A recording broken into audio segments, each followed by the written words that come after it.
व्याख्यानाचे व्याख्याते माननीय पद्मश्री चैत्रामजी पवार यांचं गोपालकृष्ण मंदिरामध्ये आगमन झालेलं आहे। मंदिर परिसरातील ग्रामस्थांना व श्रोत्यांना मी विनंती करतो की आपण लगेचच मंदिरामध्ये येऊन या ठिकाणी आसनस्थ व्हावं। या ठिकाणी आता लगेचच प्रतिमा पूजन आणि दीप प्रज्वलनाने आजच्या या 6व्या पुष्पाला सुरुवात होणार आहे। आजचं हे 6वं पुष्प कैलासवासी अरुणराव मोगरे यांच्या स्मृतिप्रित्यर्थ गुंफलं जाणारं हे 6वं पुष्प, यासाठी नुकतंच ज्यांचं मंदिरामध्ये आगमन झालं ते पद्मश्री चैत्रामजी पवार यांचं मी मोहाडी ग्रामस्थांच्या वतीने या ठिकाणी सहर्ष स्वागत करतो। मी आजचे आपले प्रमुख व्याख्याते माननीय श्री चैत्रामजी पवार तसेच ज्यांच्या स्मृतिप्रित्यर्थ हे 6वं पुष्प या ठिकाणी गुंफलं जाणार आहे ते कैलासवासी अरुणराव मोगरे यांचे सर्व कुटुंबीय यांना मी विनंती करतो की आपण दीप प्रज्वलन व प्रतिमा पूजनाने या 6व्या पुष्पाची सुरुवात करावी।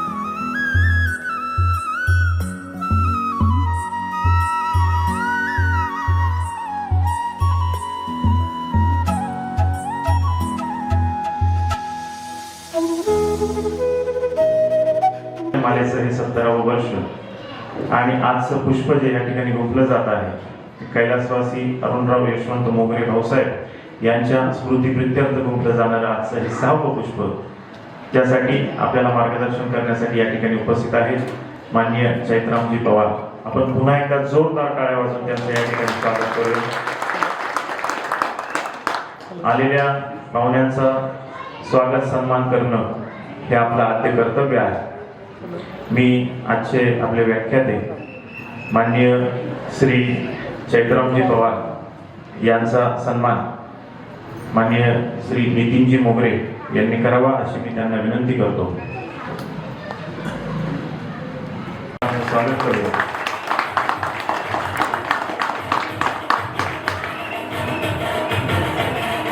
सन्मान सय्यद गोपालकृष्ण प्रबोधन व्याख्यानमालेचं आजचं आपलं 6वं पुष्प। या 6व्या पुष्पाचे आजचे आपले प्रमुख वक्ते म्हणून या ठिकाणी उपस्थित झालेले आमचे मित्र चैत्रामजी पवार, ज्यांना नुकतंच भारत सरकारचं पद्मश्री हा जो काही बहुमान आहे तो देखील ह्यावर्षी त्या ठिकाणी त्यांना मिळालेला आहे। आपल्या जवळच जो काही धुळे जिल्ह्यातील साक्री तालुका आहे, या साक्री तालुक्यातील बारीपाडा या छोट्याशा गावातून ते त्या ठिकाणी आलेले आहेत। या बारीपाडी गाव आणि त्याची जी पंचक्रोशी आहे, इथे जवळपास कितीतरी मोठं जंगल त्यांनी उभारलं आहे लोकसहभागाच्या माध्यमातून। आणि तिथली जी बायोडायव्हर्सिटी आहे, ज्याला आपण मराठीमध्ये जैवविविधता म्हणू शकतो, तर ती जैवविविधता जी पूर्वी चालत आलेली होती ती तशीच कशी राहील या दृष्टिकोनातून खूप मोठा प्रयत्न त्या ठिकाणी केलेला आहे। एखाद्या व्यक्तीने मनामध्ये जर आणलं आणि त्या दृष्टीने कामकाज जर चालू केलं तर खूप मोठं काम त्या ठिकाणी उभं राहू शकतं। त्याचंच एक उदाहरण म्हणजे मला असं वाटतं की चैत्राम पवारांचं त्यांच्या पंचक्रोशीतलं असणारं काम, ते 1993 साली त्यांनी MCOMची पदवी त्या ठिकाणी प्राप्त केलेली आहे. पण तत्पूर्वी 1990 पासून ते पर्यावरण संवर्धनाच्या क्षेत्रामध्ये काम करत आहे. 1991 पासून या कामकाजाला सुरुवात केली आणि आज खूप मोठं काम, म्हणजे त्याचं मोजमाप कसं करायचं, 1100 एकर म्हणायचं की 5000 एकर म्हणायचं की किती क्षेत्रावर त्यांनी ते कामकाज केले. कारण अनेक ठिकाणी पण त्याची पुनरावृत्ती त्या ठिकाणी झाल्याचं आपलं निदर्शनास येईल. चैत्राम पवार बारीपाडा हे नुसतं आपण गुगलवर सर्च जरी केलं तरी त्यांच्या कामाची सगळी माहिती त्या ठिकाणी होईल. सुरुवातीपासूनच त्यांनी वनवासी कल्याण आश्रम या माध्यमातून त्या ठिकाणी कामकाजाला सुरुवात केली आणि त्याची परिणती अशी झाली की अतिशय साधा माणूस, गावाकडचा माणूस, अतिशय साधी राहणी, बोलता जास्त काही येत नाही. त्यांनी मला गाडीमध्ये प्रश्न विचारला, सर तुम्ही मला व्याख्यानाला बोलवलं पण मी काही प्राध्यापक नाही, मी काही शिक्षक नाही, मला काही बोलता येत नाही. म्हटलं तुम्ही बोलू नकाच, तुम्ही गप्पा मारा. आजपर्यंत जे जे काम केलं ते का तुम्हाला ती प्रेरणा मिळाली आणि का ते काम केलं, त्याचं पुढचं काय आउटपुट आहे आणि इथं बसलेल्या आमच्या सगळ्या माणसांचं त्याच्यामध्ये काय सहभाग असला पाहिजे. कारण आपण बघतो की गेल्या 5 वर्षापासून आपली जी काही सह्याद्री देवराईची, दत्ता आणि त्यांची सगळी जी टीम आहे ती जी काही काम करते आहे ते त्याचंच एक उदाहरण आहे. आणि ते का गरजेचं आहे आजच्या काळामध्ये याचा कुठेतरी विचार प्रत्येकाच्या मनामध्ये त्या ठिकाणी आला पाहिजे. आपण सगळेजण बघतोय की आज हे 6वं व्याख्यान जरी असलं तरी वेगवेगळ्या विषयांशी निगडीत आपण त्या ठिकाणी चर्चा घडवून आणतोय आणि त्यातला आजचा महत्त्वाचा विषय हा पर्यावरण संवर्धनाचा आहे. आणि ते पर्यावरण संवर्धन लोकसहभागातून होणं सगळ्यात जास्त महत्त्वाचं आहे आणि ती काळाची गरज आहे. मी कदाचित बोलता बोललो असेल याच्यापूर्वी की माणसाला जर एकदम चांगलं आणि दर्जेदार जीवन जगायचं असेल तर आणि कोणत्याही समस्या नाही, आरोग्यदायी जीवन, प्रसन्न जीवन जर जगायचं असेल तर भूतलावर 33% जंगल असणं गरजेचं आहे. 33%. आणि आज आपण महाराष्ट्राचा विचार केला, भारताचा विचार केला तर 6.5% सुद्धा जंगल राहिलेलं नाही. आपल्याला वाटतं ना कधी पाऊस येतो, कधी ऊन पडतं, कधी थंडी वाजते, जेव्हा जे व्हायला पाहिजे ते होतच नाही. अंटार्क्टिका खंडावरचं बर्फसुद्धा अलीकडच्या काळात वितळायला लागलं आहे. ग्लोबल वॉर्मिंगचा मोठा प्रश्न हा जगापुढे भेडसावतोय. विकसित देशांनी अविकसित देशांवरच ती सगळी जबाबदारी लोटून मोकळे झालेले आहे. हा खूप मोठा प्रश्न आहे. आणि म्हणून पर्यावरण ह्या विषयाशिवाय माणसाच्या जीवनातला दुसरा कोणताही विषय हा मोठा असूच शकत नाही. जर त्याच्यावर आपण चिंतन केलं तर ते लक्षात येऊ शकतं. आणि मग हे 6.5% जंगल 33% कधी जाईल? म्हणजे 20% फक्त काम आहे, 80% काम करायचं आहे. आणि म्हणून आम्ही प्रत्येक जणाने जिथं शक्य असेल तिथं आपण झाड लावू शकतो का, लावलेलं झाड वाढवू शकतो का, आणि ते झाडसुद्धा देशी प्रजातीचं असेल का, हे सगळ्यात जास्त महत्त्वाचं आहे. ते शोचा असून उपयोग नाही, ते फॉरेन प्रजातीचा असूनसुद्धा उपयोग नाही. आपण एकेकाळी खूप निलगिरी लावल्या, आपण एकेकाळी खूप सुबाबळी लावल्या, गुलमोहर लावले, ह्या झाडांचा काडीचाही उपयोग नाही. हे लक्षात घ्या. तिथं चिंचच लावली पाहिजे, वडच लावला पाहिजे, पिंपळच लावला पाहिजे आणि तर त्याचा आउटपुट मिळेल. आणि जर आज आपण हे सगळं केलं तर पुढची पिढी आपल्याविषयी 2 शब्द प्रेमाने बोलेल. नाही तर अजून 10 वर्षांनी, 15 वर्षांनी, 20 वर्षांनी अशी अवस्था येईल का आपल्याच घरातले, आपली पुढची पिढी आपल्याला शिव्या दिल्याशिवाय राहणार नाही की तुम्ही आमच्यासाठी काय वाढून ठेवलं आहे. याच्यासाठी एक उदाहरण मी कायम सांगत असतो की आम्ही ज्यावेळेस जिल्हा परिषदेच्या शाळेत होतो ना, तर ती शाळा शिकत असताना एखादा डॉक्टरचा मुलगा वर्गात येताना पाण्याची बाटली घेऊन यायचा घरूनच. आणि आम्ही हसायचो सगळेजण त्याला, काय बावळट आहे, विनाकारण ओझं आणतं आहे. कारण आम्ही सगळेजण हौदाला तोंड लावून पाणी प्यायचो आणि त्याला हसायचो. पण आजची परिस्थिती अशी आहे, आपण कोणत्याही वर्गात गेले तर सगळे मुलं पाण्याची बाटली घेऊन येतात.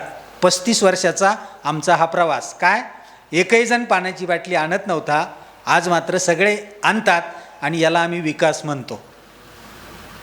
सगळ्यात महत्त्वाची गोष्ट, हा विकास आहे का?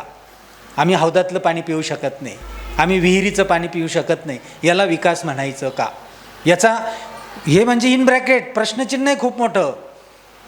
आपण खूप गोरेगोमटे दिसायला लागलो, खूप चकचकीत कपडे घालायला लागलो, खूप छान छान बंगले बांधायला लागलो, खूप छान छान गाड्या घेतल्या, 6 लेनवर धावायला लागल्या, 11 किलोमीटरचा पूल झाला, म्हणजे विकास झाला का? आम्हाला प्रश्न पडेल. कारण आमचा विकास हाच आहे. कोणता? आम्ही 30 वर्षापूर्वी हौदातलं पाणी प्यायचो, अजिबात आजारी पडत नव्हतो. आता आम्ही प्रत्येकजण घरून वॉटर प्युरिफायरमधून पाण्याची बाटली घेऊन जातो. ज्याला आम्ही 30 वर्षापूर्वी हसत होतो, तो आमचा आता रोजचा जगण्याचा नियम झाला आहे. मला याच्यापेक्षा वेगळं सांगायचं आहे, अजून जर आपण जागृत झालो नाही तर एखादा मुलगा आज वर्गामध्ये ऑक्सिजनचं नळकांड घालून बसेल. काय? ऑक्सिजनचं नळकांड घालून बसेल. आम्ही सगळेजण त्याला हसू, काय बावळट आहे बा, ऑक्सिजनचं नळकांड घालून वर्गात आला. पण 20 वर्षानंतर सगळ्यांनाच असंच राहिलं तर ऑक्सिजनचं नळकांड लागल्याशिवाय चालणार नाही. आणि मग परत आपण त्याला विकास म्हणायचा का? आणि म्हणून विकास हा बायोडायव्हर्सिटीमध्ये दडलेला आहे, शेतीमध्ये दडलेला आहे, हिरवळीमध्ये दडलेला आहे. आणि ही हिरवळ अशी आहे, कारण मी त्याच्यापुढे जाऊन सांगतो. आत्ताच आम्ही नाशिक जिल्हाधिकारी कार्यालय यांच्याबरोबर माझ्या कॉलेजनी, सोशल वर्क कॉलेजनी एक करार केला आहे. 185 गावांमध्ये ज्या वनजमिनी आहे त्या गावाला दिल्या आहे. आता पूर्वी संयुक्त वनव्यवस्थापन नावाची समिती असायची, पण त्याच्यातले अधिकारी लोकांना कामच करून देत नव्हते. म्हणून आता शासनाने कायदा करून 2015ला अधिकारी त्यातले काढले आणि त्याला संयुक्त वनव्यवस्थापन समिती म्हणण्याऐवजी सामूहिक वनहक्क व्यवस्थापन असं त्याला नाव दिलं आहे. आणि ते प्रत्येक गावात ती कमिटी स्थापन करून त्या वनजमिनी गावाच्या ग्रामसभेला दिला आहे आणि गावाने तिथे बायोडायव्हर्सिटीच्या माध्यमातून काम करायचं आहे.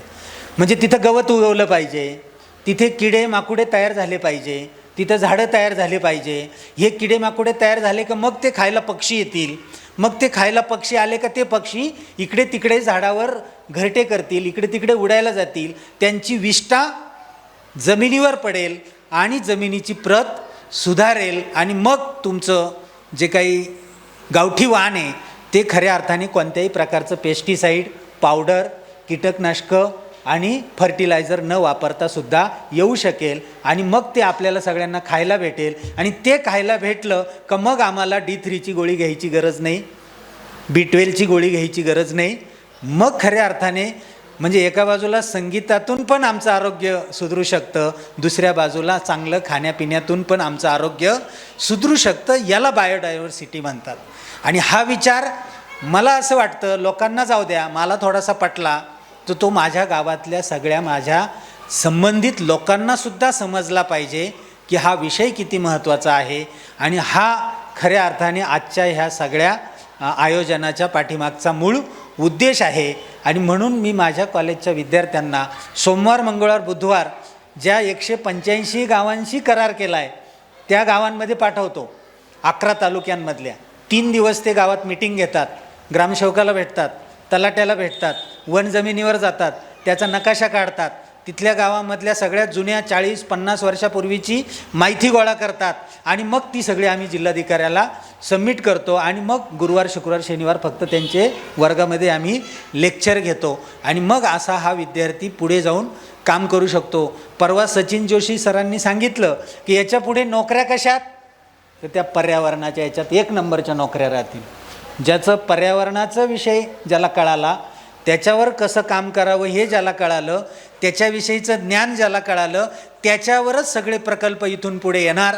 आणि ज्या देशामध्ये हे प्रकल्प चालतील त्याच देशांना एकमेकांमध्ये आयात निर्यात करता येणार असं धोरण पुढे युनोला सुद्धा जाहीर करावं लागणार आहे. आणि हे आमचे डायरेक्टिव्ज आहे जीवन जगण्याचे. आणि म्हणून माझ्या पोराला याच्यामध्ये किती मार्क्स मिळाले CETमध्ये, आणि तो वकील झाला का, डॉक्टर झाला का, इंजिनियर झाला का, हे झाला का, त्याला जागाच नाही आहे, हे लक्षात घ्या. त्या मार्कांना महत्त्वच नाही आहे जर इथं ऑक्सिजन नीट भेटत नसेल तर. कारण आमच्या जगण्याची 1 नंबरची गरज ऑक्सिजन आहे. ह्या माणसाला ते 35 वर्षापूर्वी कळालं आहे. आणि कुठे कळालं? एका आदिवासी खेड्यात राहताना कळालं आहे. एका आदिवासी समाजाच्या माणसाला ते कळालं आहे. आणि आम्ही कुठे आहोत याचं चिंतन कुठेतरी झालं पाहिजे. म्हणून हा सगळा प्रपंच आहे. आणि जीवनामध्ये हा सगळे विषय समजून घेण्यासाठी त्याच्यात डिग्रीच मिळवावी लागते असं अजिबात नसतं. आणि म्हणून त्या दृष्टीने आपण सगळ्यांनी विचार करावा. आणि ही सगळी जी कामं आहे, ही कामं ज्यावेळेस आपण सगळेजण करू शकू त्यावेळेस आपण आपल्या पुढच्या पिढीला काहीतरी देऊ. आणि मला वाटतं पुढच्या पिढीला स्वस्थ बघण्यासारखं आपल्या जीवनात दुसरा कोणताही आनंद नसतो. आणि म्हणून त्या दृष्टीने आपल्याला सगळ्यांना विचार करावा लागेल. तर असा हा एक मुलखा वेगळा माणूस आज आपल्या भेटीला आलेला आहे. पण आपली आवड बदलत चाललेली आहे, आपली निवड बदलत चाललेली आहे. आणि याचं कुठंतरी आत्मचिंतन झालं पाहिजे. आणि ते आत्मचिंतन करण्याची सुरुवात मला वाटतं आज या ठिकाणी होईल अशी अपेक्षा मी या ठिकाणी व्यक्त करतो. आदरणीय चैत्रामजी पवार यांचं आमच्या कर्मयोगी एकनाथ भाऊ फाउंडेशनच्या वतीनं, अष्टबाहू गोपालकृष्ण ट्रस्टच्या वतीनं, मोहाडी ग्रामस्थ, ग्रामपालिका, सोसायटी, सर्व संस्था, सह्याद्री देवराई, सह्याद्री फार्म्स या सगळ्यांच्या वतीनं मी मनपूर्वक स्वागत करतो. आम्ही तसं 4 वाजताच गावामध्ये आलेलो आहोत. पण 1 ते 1.5 तास सह्याद्री फार्मच्या व्हिजिटला आमचा गेला. त्याच्यानंतर सह्याद्री देवराईमध्ये अर्धा तास आम्हाला लागला. आणि मग इथे तुमच्यापर्यंत पोहोचायला थोडासा वेळ लागला. पण तरी तो वेळ लागला असं मला वाटत नाही. रोज तुम्ही लेट येतात, आज आम्ही लेट आलो, एवढाच फक्त फरक, बाकी काही नाही दुसरा. मुद्दाम म्हटलं आज काही काळजीच करायची नाही, थोडं लेटच जाऊ, बघू बरं. पण तरी त्यालाही तुम्ही भारी पडले. म्हणजे माझं 5 मिनिटाचं झाल्याशिवाय लोकच बसले नाही इथं. आणि म्हणून मी पण ठरवलं 5 मिनटं नाही बोलायचं, 15 मिनटं बोलायचं. तर असो, पुनश्च एकदा तुमचं स्वागत करतो आणि मी या ठिकाणी थांबतो. धन्यवाद. धन्यवाद सर. यानंतर पर्यावरणाविषयी आपले विचार या ठिकाणी मांडण्यासाठी कुमारी स्वरा कैलास जाधव हिला पर्यावरणाविषयी आपले विचार आपल्या सर्वांसमोर मांडायचे. मी तिला विनंती करतो की तिने आपले विचार या ठिकाणी मांडावेत. कुमारी स्वरा कैलास जाधव. सन्माननीय व्यासपीठावर विराजमान असलेले प्रमुख पाहुणे, उपस्थित सर्व मान्यवर शिक्षकगण आणि मित्रमैत्रिणींनो, आपण सर्वजण इथे जमलेले आहोत. या विषयावर मला काही विचार मांडायचे आहे. या संधीबद्दल मी आयोजकांचे मनपूर्वक आभार मानते. आपले आजचे व्याख्याते पद्मश्री चैत्राम पवार हे आपल्या सहभागातून पर्यावरण संवर्धन याविषयी थोडी माहिती सांगणार आहे. खरं तर पर्यावरणाविषयी मला खूप ओढ आहे. मला हा विषय फार आवडतो. पर्यावरण आहे म्हणून आपण आहोत. खरं तर पर्यावरणाची काळजी घेणे ही आपली गरज आहे आणि ती आपली जबाबदारी देखील आहे. जर आपल्याला आरोग्य राहायचं असेल तर आपल्याला पर्यावरण सुरक्षित ठेवण्याची गरज आहे. मला हा विषय फार आवडला की त्यांनी लोकसभागातून पर्यावरण संवर्धन याविषयी बोलणार आहे. मग मी असं म्हणत नाही की तुम्ही पर्यावरणाचे संरक्षण करण्यासाठी खूप मोठे योगदान द्या, पण नाही, आपण असं तर करू शकतो ना की आपण झाडे लावू शकतो, वृक्षतोड बंद करू शकतो आणि आपण जे पोल्युशन करतो ते बंद करू शकतो. आपल्या दैनंदिन जीवनातील मूलभूत गरजा ज्या आहेत त्या फार वाढलेल्या आहेत. आपण त्यासाठी निसर्गाच्या घटकांतील वापर करतो. आता आपलंच उदाहरण घ्या ना, आपण घरात चांगले शोपीस ठेवण्यासाठी, चांगलं फर्निचर ठेवण्यासाठी आपण झाडं तोडतो. मग ते योग्य आहे का? ते आपण याचा विचार केला पाहिजे असं मला वाटतं. आपण पर्यावरणाचा विचार केला तर आपण सुख शांती प्राप्त करू शकू. पर्यावरण हे आपले गुरु आहे. पर्यावरणातील घटक आपल्या आयुष्यात रंग भरत असतात. मग ते कसं? मग तुम्ही बघा, तुम्ही एखाद्या ठिकाणी फिरायला गेलात तर तुम्हाला आजूबाजूचं पर्यावरण निसर्ग पाहून असे वाटते की वा काय सुंदर जागा आहे, किती छान झाडे फुले आहेत. पण ते आपण आपल्या गरजा पूर्ण करण्यासाठी काही कमी करत आहोत. मग काही कालांतराने आपण जर हे थांबवलं नाही, वृक्षतोड थांबवली नाही, आपण ज्या इंडस्ट्रीज उभ्या करत आहोत त्यामधून पोल्युशन होतं ते थांबवलं नाही तर आपण आपली जी सृष्टी आहे ते धोक्यात आहे. ग्लोबल वॉर्मिंग, सुनामी, फेमाईन अशा अनेक ज्या आपत्ती आहे त्या आपल्याला दिसतील. मग मला असं वाटतं की आपण प्रत्येकाने असा विचार केला पाहिजे की आपण पर्यावरणाची सुरक्षा केली पाहिजे आणि प्रत्येकाने झाडे लावले पाहिजे. फक्त झाडे लावणे म्हणजेच पर्यावरणाची सुरक्षा नाही. आपण छान उपक्रम गाजवतो. आता सह्याद्री देवराई हे अगदी छान उपक्रम त्यांनी गाजवलेला आहे. कितीतरी झाडे तिथे आहेत. मग तिथे गेल्यानंतर आपल्याला अगदी प्रसन्न वाटतं.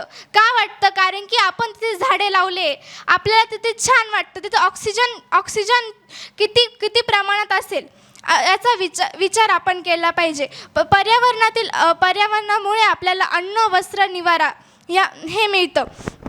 आपली टेक्नॉलॉजी कितीही वाढली तरी पण आपल्याला निसर्गाची गरज आहेच. आपण आता काही सायन्समुळे काही करू शकतो, पण पर्यावरण जपणं हे आपलं कर्तव्य आहे. आपण जसं इतर गोष्टींना जपतो तसं पर्यावरणाला देखील आपण जपलं पाहिजे. लोक सहभागातून आपण चर्चा केली पाहिजे, कार्यक्रम आयोजन केले पाहिजे. त्यामधून पर्यावरणाची काळजी कसे घेऊ हे डिस्कस केलं पाहिजे आणि त्यावर आपण ॲक्शन देखील घेतली पाहिजे. नुसतं आपल्या गरजा भागवण्यासाठी इंडस्ट्रीज उभ्या करायच्या, त्यामधलं होणारं पोल्युशन हे ॲटमॉस्फिअरमध्ये जातं आणि आपल्याला आजार होतात. मग ते होतं त्याचे देखील कारण आपण आहोत. पण आपल्याला असं वाटतं की पोल्युशनमुळे आपण आजारी पडलो आहे, असं झालं आहे, तसं झालं आहे. मग आपण ते थांबवू शकत नाही का? म्हणजे पूर्णच इंडस्ट्रीज बंद करा असं माझं म्हणणं नाही. आपण जे म्हणजे बदलत्या काळानुसार आपण बदलतो आहे, जग बदलतं आहे. मग टेक्नॉलॉजीज डेव्हलप होत आहे. मग असं नाही की तुम्ही ते इंडस्ट्रीज वगैरे जे इतर काही आपल्या गोष्टी आहेत ते वाढवलं पाहिजे, पोल्युशन वाढवलं पाहिजे असं काहीच नाही. मग आपण 5 जून हा आपला जागतिक पर्यावरण दिवस असतो.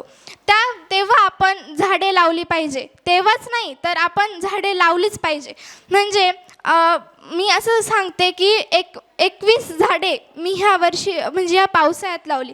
म्हणून मी अपेक्षा करते की तुम्ही देखील एक तरी झाड आपल्या मळ्यात लावावं आणि पर्यावरणाची काळजी घ्यायला थोडासा हातभार लावावा असं मला वाटतं. निसर्गाचं रक्षण करा, नवा प्रकाश उगमा करा, झाडं लावा, जल वाचवा, जीवन सुंदर बनवा, वृक्षवल्ली आपली माता हीच खरी संपत्ती. पर्यावरण राखाल तरच येईल सुख शांती. धन्यवाद. एकदा जोरदार टाळ्या वाजून आपण या स्वराचं कौतुक करूया. अतिशय चांगले असे विचार तिने पर्यावरणाविषयी आपल्यासमोर मांडले. असंच जर अगदी लहानपणापासून पर्यावरणाविषयीचे विचार जर रुजवले गेले तर नक्कीच भविष्यात जी संकटं आपल्यासमोर येऊन ठेपणार आहेत त्यांच्यापासून आपल्याला थोडं तरी वाचता येईल.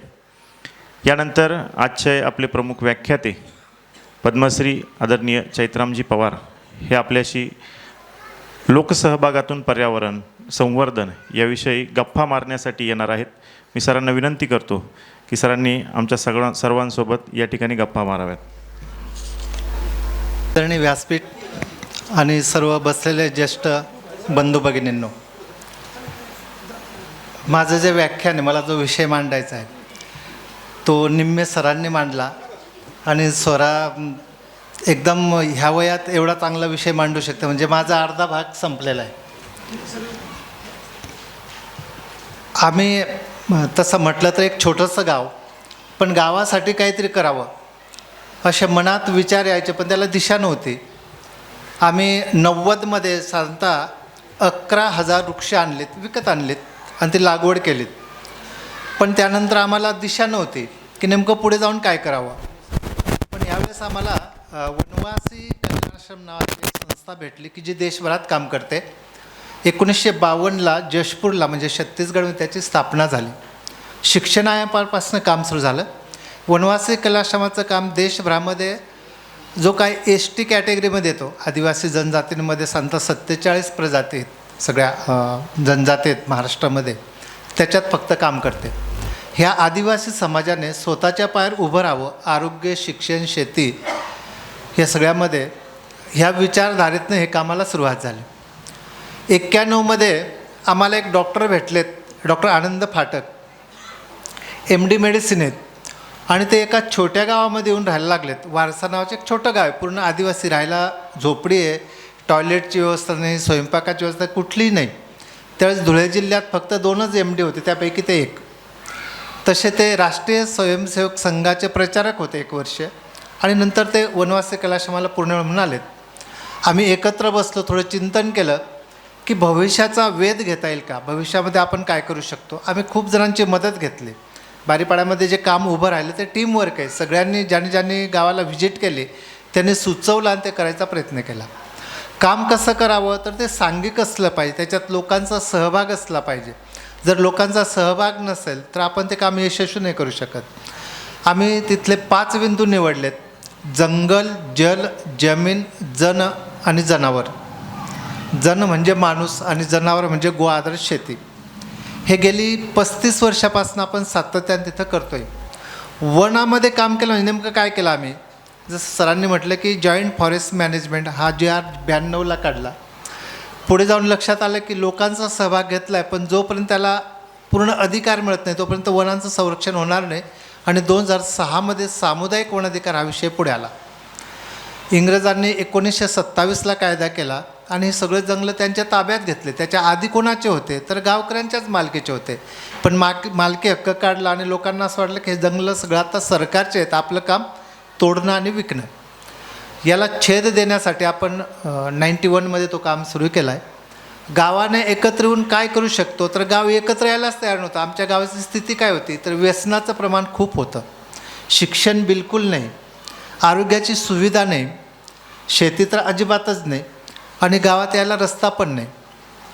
अशा वेळेस आम्ही थोडा प्रयत्न केला, 4-5 लोकांनी एकत्र आणायचा प्रयत्न केला, पण आमच्याकडे पिणाऱ्यांची संख्या खूप मोठी होती, त्यामुळे लोक एकत्र यायला तयार नाही. आम्ही त्यावेळेस रामायणची कॅसेट दाखवायचं निश्चित केलं.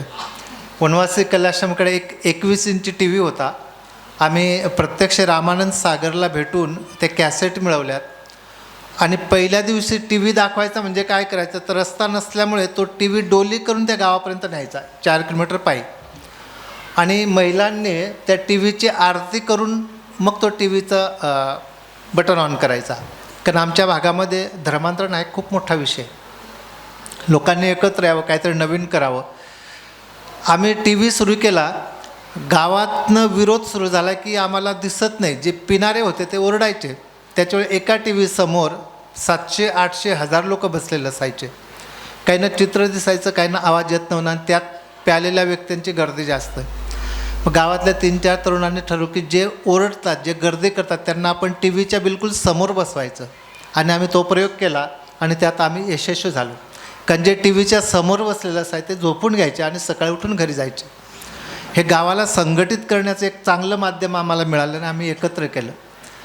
पुढे जाऊन विचार केला की हा सगळा आदिवासी समाजातला आपण जे काम करतो त्यांना त्यावेळेस खायला पुरेसं अन्न नव्हतं, पण तरी वनासाठी आपण यांना एकत्र आणू शकतो का, असा विचार घेऊन आपण कामाला सुरुवात केली. आम्ही असं ठरवलं की आपल्यापाशी जे जंगल जे तुटतं आहे त्याला कुऱ्हाडबंदी आणि चराईबंदी करायची, पण वॉचमॅन आपला गावचा असला पाहिजे. वॉचमॅन सरकारचा नको, कारण सरकारचा वॉचमॅन हा नियमित येतच नाही. गावाचा वॉचमॅन नियुक्त करा. 2 वर्षांतर लक्षात आलं की तोच कापून विकतो, कारण त्याला मानधनच मिळत नाही. मग आम्ही प्रत्येक घरातनं 3 रुपये वर्गणी सुरू केली. तर 3 रुपये वर्गणी दिल्यानंतर 3 रुपये आमच्यासाठी खूप जास्त होते. 91मध्ये जो 3 रुपये द्यायचा ना तो म्हणायचा की आम्ही पैसे दिलेत, वॉचमॅनने नीट काम केलं पाहिजे. आम्ही म्हटलं असं नाही, वॉचमॅन नावाला आहे, आपण पूर्ण गावाने त्याच्याकडे लक्ष दिलं पाहिजे. आणि वॉचमॅनला पैसा दिला की तो आणखी दारू पिऊन घरी जायचा, तो पैसा घरापर्यंत पोचत नव्हता. मग आम्ही परत एकत्र बसलो आणि ठरवलं की प्रत्येक घरातनं आपण धान्य रूपाने वर्गणी द्यायची आणि आम्ही प्रत्येक घरातनं 7 किलो धान्य जमा करायला सुरुवात केली. सांगता 700 किलो धान्य जमा होतं आणि ते आम्ही वॉचमॅनला देतो. वॉचमॅन कापून विकतो म्हणून त्याची दरवर्षी नवीन नियुक्ती. होळीचा दिवस आला की नवीन वॉचमॅन, हा गावाचा नियम झाला. पण महिलांमधनं आवाज आला की आपण चूल कठी पेटवायची, कारण वृक्षतोड बंद केली की चूल पेटवायला तर लाकूड लागणार. मग आम्ही सरकारचे थोडा व्यवस्थित संपर्क केला आणि आज आपण जी उज्ज्वला गॅस योजना जी ऐकतो ती आम्ही 20 वर्षापूर्वी गावात आणायचा प्रयत्न केला. त्याला नाव नव्हतं, पण प्रत्येक घरात आम्ही LPG गॅस आणला. लक्षात आलं की गॅस आला पण भरायला पैसे नाहीत, हा पण प्रश्न आला. मग आम्ही IIT पवईशी संपर्क केला आणि आम्ही सोलर कुकर आणला. सोलर कुकर आणल्यानंतर त्याच्यात पण अडचण आली की त्याच्यात बॉईल करता येते पण फोडणी देता येत नाही.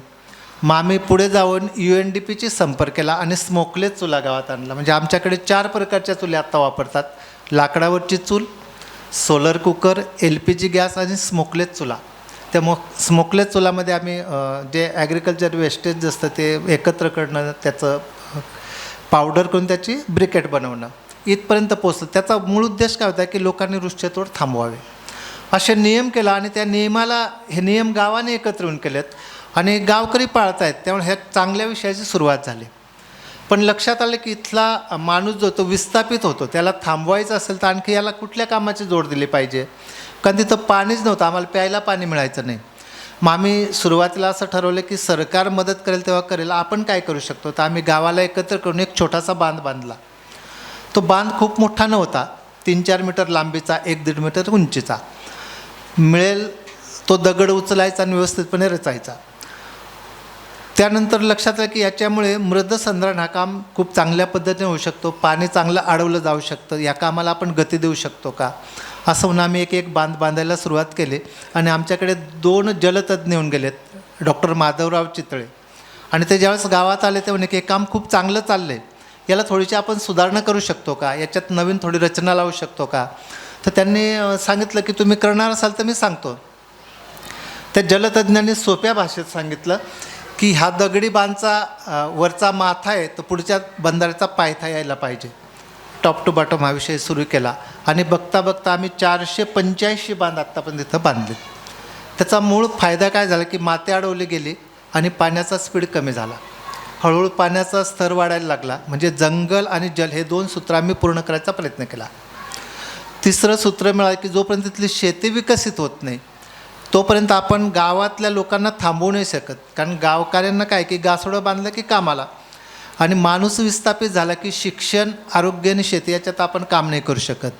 त्यामुळे आपण म्हणतो की जंगल ही सगळ्या योजनांची जननी आहे. जंगल आहे तर जल आहे, जंगल आहे तर शेतीचा उपयोग आहे. आणि शेतीमध्ये छोटे छोटे प्रयोग आम्ही सुरू केलेत. आदिवासी माणसांमध्ये आपल्याला माहिती की एकदा संघटित झालं तर लवकर तुटत नाही आणि एकदा तुटले तर लवकर एकत्र येत नाही. त्यामुळे कुठलाही प्रयोग हा सातत्याने आणि चांगल्या पद्धतीने करता येईल का. मग आम्ही राहुरी आणि दापोली 2 कृषी विद्यापीठाची मदत घेतली, तिथल्या रिटायर प्राध्यापकांची मदत घेतली आणि शेतीमधला आम्ही 4 सूत्री भातशेती हा विषय दापोली कृषी विद्यापीठाने डेव्हलप केला होता 94मध्ये. हा तसा फिलिपाईन्ससाठी होता. त्याचा पहिला प्रयोग 94मध्ये बारीपाड्यात आपण केला. त्यावेळेस पण लोकांनी थोडी चेष्टा केली शहरातल्या लोकांची की हे आता जास्त पावसाळा सुरू झाला की निघून जातील, थांबणार नाही.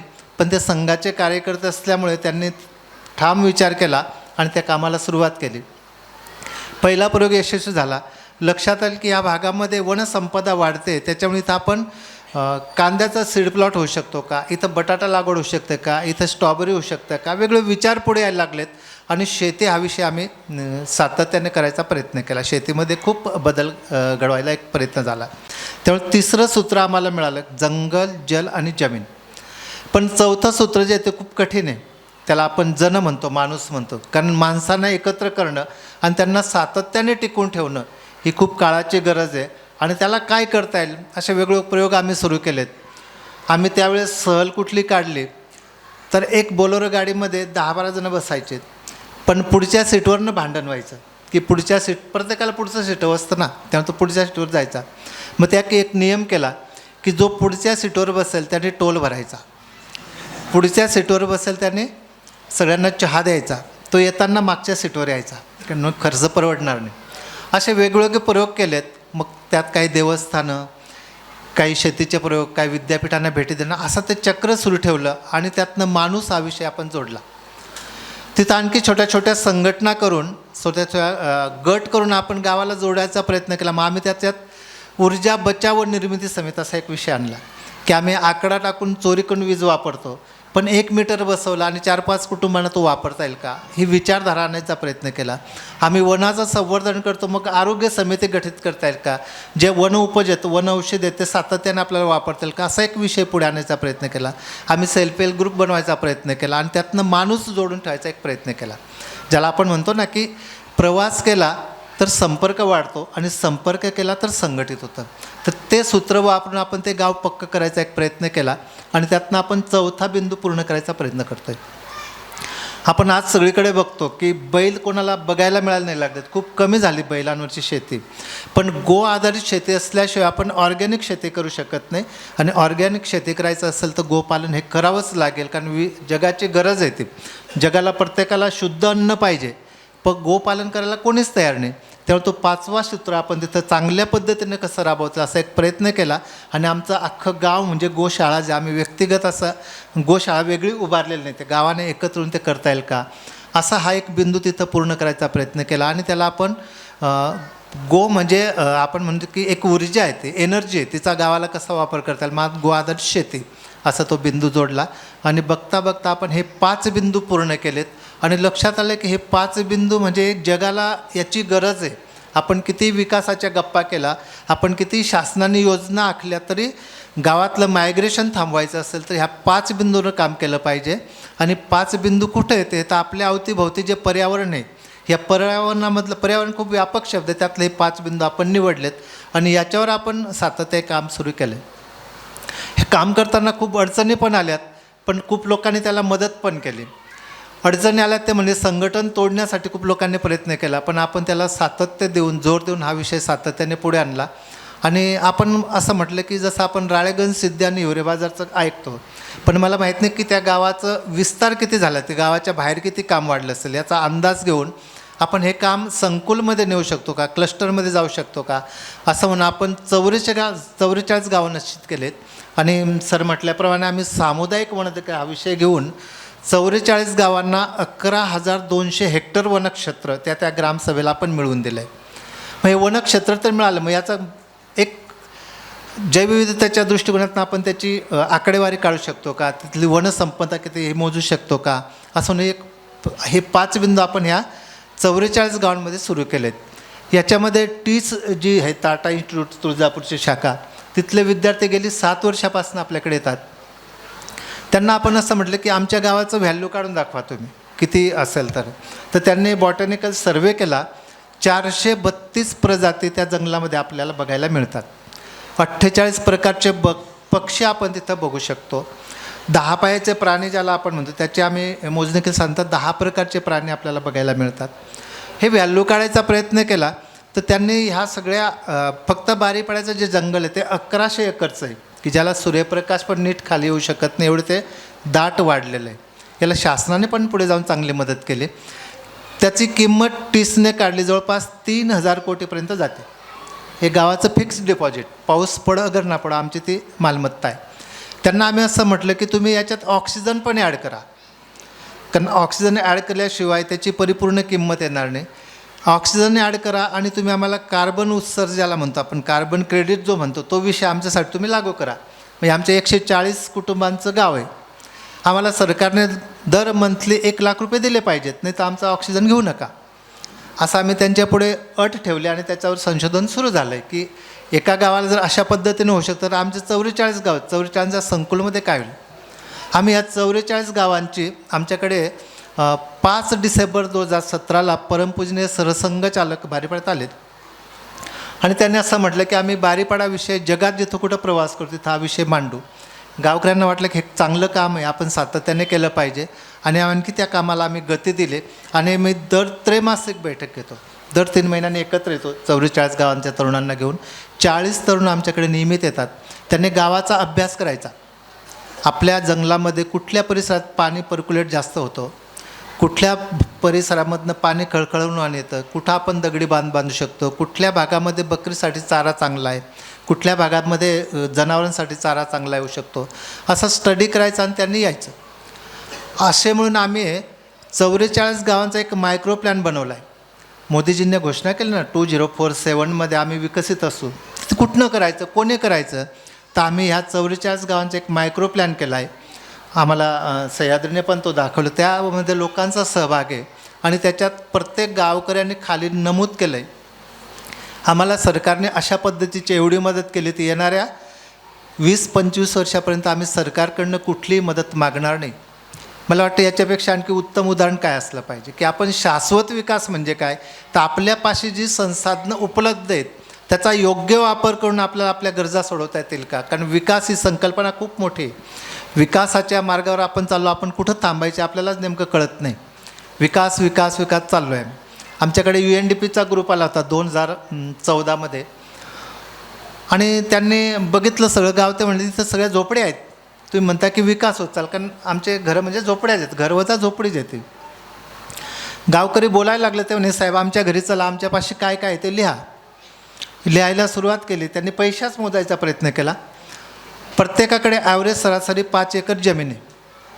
त्यापैकी 2 एकर इरिगेशन म्हणजे दुबार पिकाखालची. प्रत्येकाकडे 2 गायी आहेत, प्रत्येकाकडे 2 बैल आहेत, प्रत्येकाकडे 5-6 शेळ्या आहेत. हे सगळं त्यांनी मोजल्यानंतर त्यांनी प्रश्न केला की तुमच्याकडे खेळतं भांडवल कुठं आहे, तुमचा बँक बॅलन्स तर काहीच नाही, बँकेचं अकाउंट पण नाही खूप जणांचे. गावातले लोक म्हणतात की आमच्याकडे ही सगळी जी कोंबड्या फिरतात रस्त्यावर, देशी कोंबड्या आहेत विशेष करून, ते आमचं ATM आहे, केव्हाही पकडा 500 रुपये मिळतात सर. तर ते म्हणे की किती कोंबड्या असतील. त्यांनी गावात एक फेरफटका मारला, मोजल्या त्या थोड्या अर्धं गाव मोजलं, अर्धं सोडून दिलं. 4000पेक्षा जास्त भरल्यात. म्हणजे 4000 गुणिले 500 10-12 लाख रुपये आमचे विदाऊट लॉकरचे रस्त्यावर आहेत. हे आमचं खेळतं भांडवल आहे. म्हणजे आपण आपल्या विकासाचे अँगल बदलू शकतो का, असा एक प्रयत्न आपण पुढे आणला. आणि त्यांनी आम्हाला बायोडायव्हर्सिटीचा 2014मधला राष्ट्रीय स्तरावरचा पुरस्कार दिला. यामागची पार्श्वभूमी काय की आपण आपल्या गरजा कमी करू शकतो का, आपल्या गरजा कमी करून आपल्याला पुढे कसं नेता येईल, असा सगळा तो UNDPने सहज दिला विषय. आम्ही पुढे जाऊन विचार केला. इथं खूप मोठ्या कंपन्या आहेत, म्हणजे सह्याद्री फार्मर प्रोड्युसर आहे, या बाजूला HL कंपनी आहे. पण मी असं म्हणेल की मोहाडी गावाने जे सुरू केलं ना ते ऑक्सिजन पार्क आहे. ती कंपनी, ह्या कंपन्या ओपन करायचं कोणीच विचार करत नाही. मला असं वाटतं की आम्ही अर्धा तास तिथे थांबलो. ते मोहाडी गावाचं फुफ्फुस बघून आलो आम्ही. ते तारुण्यावस्थेत एकदम पुढे जाणार आहेत. असे पार्क आपण प्रत्येक गावात करू शकतो का. म्हणजे मोहाडी गावाचं हे उदाहरण आहे. आजूबाजूच्या लोकांनी ते प्रत्यक्ष बघावं आणि त्याला कुठली मदतीची गरज नाही. गावकरी एकत्र आलं तर होऊ शकतो. म्हणजे एक आदिवासी गाव जर 1100 एकरचं वन निर्माण करू शकतो, तर इथं तर सगळे साक्षर आहेत, सुशिक्षित आहेत. आपण आपल्यासाठी काय योगदान करू शकतो. हे ऑक्सिजन पार्क खूप महत्त्वाचं आहे. आणि भविष्यात जर मला वाटतं की ऑक्सिजन क्रेडिटचा विषय पण येऊ शकेल. त्यामुळे ह्या विषयासाठी आपण जी खूप सुरुवात केली ही अभिनंदनीय आहे. विषय छोटा असेल पण त्याची व्यापकता आपण अनेक गावाजोडून पुढे नेऊ शकतो का, असा एक विषय आपल्याला सातत्याने प्रयत्न करायला लागेल. आम्ही वनवासी कल्याणाश्रम म्हणून 7 राज्यांमध्ये वेगवेगळ्या ठिकाणी म्हणजे ओरिसा, झारखंड, छत्तीसगड, मध्य प्रदेश, राजस्थान, गुजरात अशा ठिकाणी काम कधीच सुरू केलेलं आहे. याचं अनुकरण करून बारीपाडा हा विषय घेऊन योजक नावाची एक संस्था नंदुरबारमध्ये काम करते आणि तिने प्रेरणा प्रवास म्हणून हा विषय वेगळे फेलोज नियुक्त केलेत आणि त्याच्या माध्यमातून सुरू झाला आहे. मला असं वाटतं की हा खूप महत्त्वाचा विषय आणि सर्वदूर कसा आपल्याला नेता येईल. आम्ही या सगळ्या गोष्टी करताना एक वनधन विकास केंद्र नावाचे एक छोटं गट सुरू केला. आम्ही एक 15 सेल्फ हेल्प ग्रुप एकत्र केलेत, महिलांचा विषय. आणि त्याच्यातनं आम्ही वनामध्ये जे काही वन उपज आहेत त्याची किंमत वाढवता येईल का, आपल्याला त्याला संकलित करता येईल का, असा म्हणून एक विषय 2018मध्ये सुरू केला आहे.